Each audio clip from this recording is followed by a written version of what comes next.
Hello and welcome back to Iran Travel Guide. We treat you and greet you from the city of Shiraz, the city of gardens, poetry, all the beauty, the naturals and the love, the waters, whatever you want from a city you can find here. Yes, we're sitting just behind us is what they call a hose or a water pool. It's got some fish in it and is used for keeping cool in the daytime. It's very nice, very peaceful here despite the mid-morning traffic being just a couple of streets away. The gardens, as we know, are very important for Shirazi culture. Both the major poets of Shiraz, Hafez and Saadi, who you've seen or will see in this program, talked about gardens a lot. The very word for paradise, the English word for paradise, comes from an ancient Persian word meaning walled garden. So this was the original idea of what a paradise was, a garden with some walls around it, like the one we're sitting in right now. Exactly, we are in the center of a paradise in the city of Shiraz, sitting with my husband and with Mr. Qasemi, who is always with us, helping us through all our labors. So can you tell us a little bit more about the garden as a symbol in the poetry of, say, Hafez? همونجور که میدونیم در زمان حافظ و سعدی بوستان‌ها و گلستان‌ها بسیار مثال داشتن در اشعارشون. So as we know, two most famous poets of Iran, Hafez and Saadi, have mentioned the name of gardens, rose gardens or flower gardens in their poetry a lot. And this is a symbol of the heaven. And wherever or whatever time that they wanted to mention this beauty or this peace that you can find in heaven, they would use these words as a symbol of this peaceful places. And this has turned to a very local culture of people as well. So in the normal life of people also, this gardens has a very special role, very special position.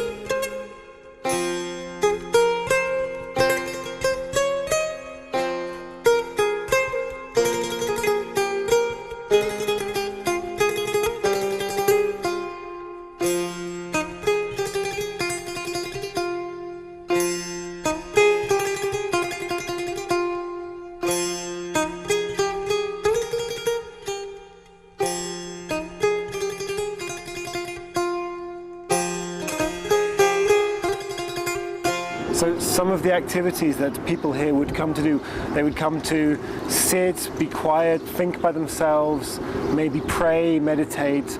In that sort of way they're feeling closer to God, is that correct? ببینید هر جایی که نامی از باغ میاد همراهش آرامش وجود داره و قطعاً در کنار این آرامش احترام وجود داره، یعنی جایی که So the word of the garden itself carries peace within itself. So wherever there is a talk of a garden, there is a peaceful, there is an image of a peaceful place in our minds. And at the same time, at least in Shiraz or wherever there are gardens, this thought has brought a respect to the gardens. So when people come here, because of that respect, they keep the gardens quiet, because to get peace and give peace to others. And this has gave like an energy to the whole garden, to the whole like environment. It's become a very special place because of that. And exactly. As we can see, people, both tourists and locals, come here to enjoy their time, and especially around the times in the morning and the evening when it's most quiet. مسئله که باید توجه داشته باشیم اینه که شیراز در یک دوران و اون دوران زندیه هستش پایتخت کشور ایران بوده، اما مسئله باغ‌ها بسیار قبل از این که پایتخت باشه شیراز به اون زمان برمیگرده، به زمانی که مردم So the city of Shiraz, as we know, was the capital of the country for some time in Zand dynasty. But the story of the gardens, it doesn't start there. The story of the gardens belongs to long, long before that. But at that time, when Shiraz was the capital of the country, because there were lots of business people who traveled to Europe or to other countries and brought a wealth to the country.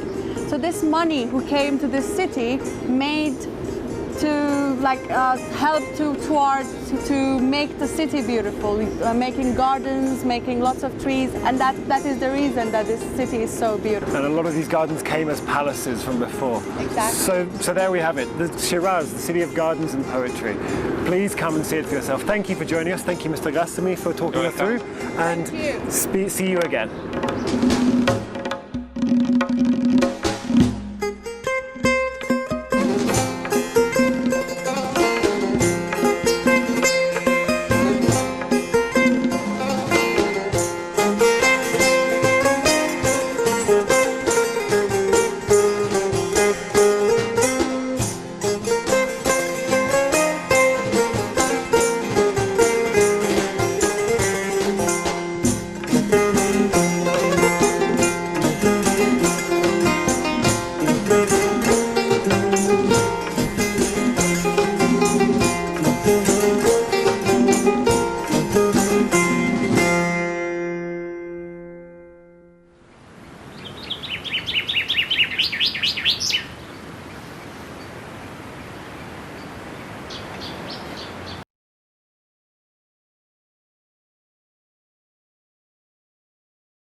Hello and welcome back with Iran Travel Guide.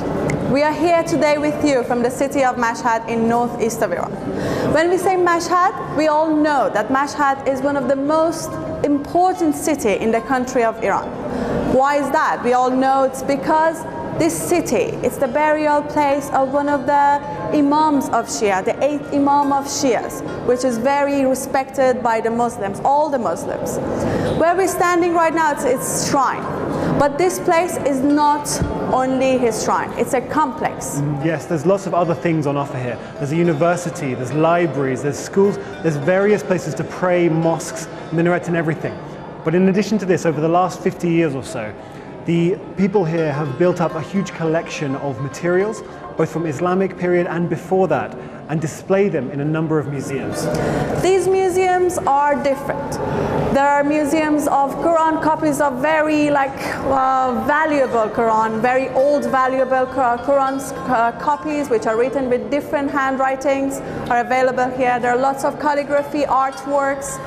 There are the museum of paintings, carpets, banknotes, and as well as a variety of instruments and artifacts from within Iran and beyond its borders. And from Islamic era and before Islamic era. So where we're standing is the hall of one of these museums. We're going to be taking a look around at some of the artifacts on display here, some of which are very precious, unique in the world. The collection here is immense, so only a small amount can be shown at any one time, but they're continually revolving the collection, so visitors get a chance to see all sorts of different things. In this sort of environment, a very holy place, we get to see some of the things that led up to the building of this tradition, as well as some of the outside influences which have come to influence the Shia world. We won't be able to show you all this beauty, but we will try to show at least a little bit of this beauty to you. So be with us, we're going to take you around for having a look around the museums. Let's go. Let's go.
One of the most important and respected art form of Islamic era is calligraphy.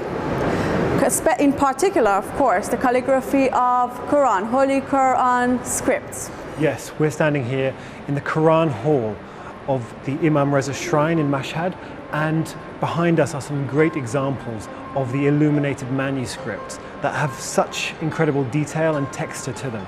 Some people believe that the tradition of illuminating manuscripts originated in the Middle East, possibly from China, but we're not sure exactly on the dates. But the detail and the workmanship that's gone into these things is simply incredible. The Arabic script and Farsi script are almost the same. The most important characteristic about this script is that it has this ability that it can be drawn and painted in the most beautiful ways. And that's how the Islamic calligraphy has come to exist. They use the script to draw beautiful paintings in beautiful forms, and it has different styles. There are schools for this different variety of scripts. Yes, as we look at the artifacts on display here, you can see the variety of scripts with their names and the type of it. So you can really compare different eras, different styles, and different ways of looking at the Quran. In addition to that, because it's such a holy book, the holiest book of Islam, the materials that go into this are not just ordinary ones. From the paper, the bindings, the covers, all of the ink, down to the ink and the pigments used to make the illuminated manuscript, everything is chosen with the highest level of detail and care. There are hundreds of copies of Quran. Some of them are really old and written by the most famous people in Islamic history. So we're going to take you to have a look around and see some details of this beautiful artwork. Stay with us and have a look around.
It's very beautiful.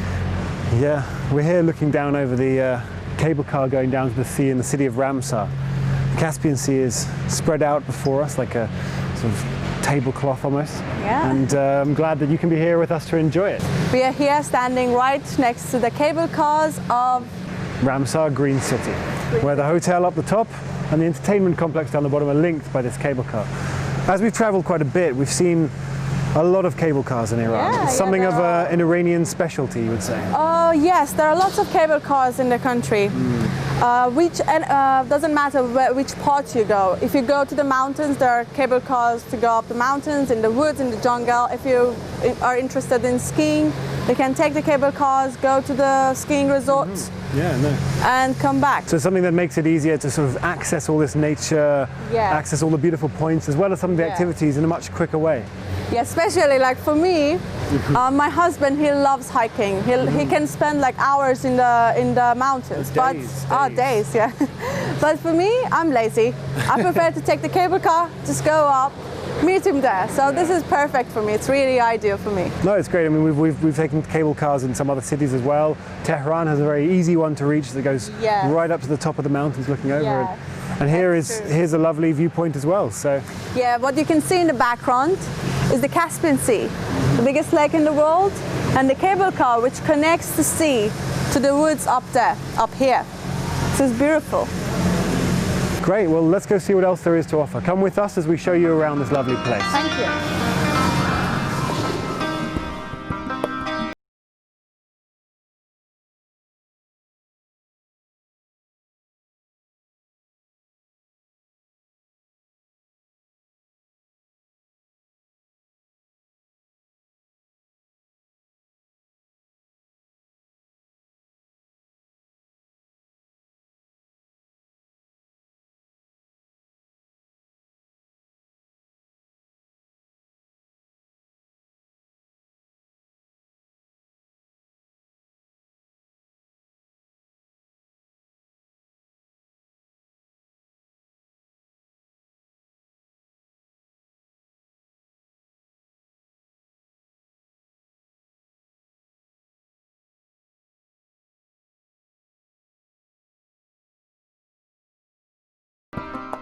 Yes, it's been very important for us on Iran Travel Guide to show the history, the culture, the food, all the things which Iran is justly famous for and which draws many tourists every year.